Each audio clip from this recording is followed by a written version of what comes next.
If you want to create a folder in the home screen on iPhone 16e, what you need to do is press and hold your finger on the first app that you wish to have in the folder and then drag it on the top of another app. Of course, the app will try to escape, so you want to be rather quick.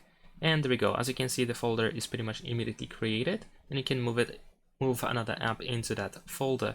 You can also drag it outside later on in order to remove that folder if there is only one app left.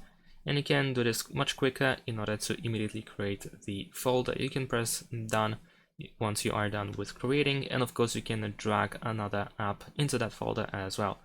So once you press done, you can tap on the folder, and as you can see here, we can access it. You can also press and hold your finger on the name and then tap on the current name in order to change the folder's name. There we go. Of course, you can remove apps over here, you can go through different pages and so on. And that's pretty much it. Thanks for watching, leave a like and subscribe to my channel, and see you in my next videos. Bye!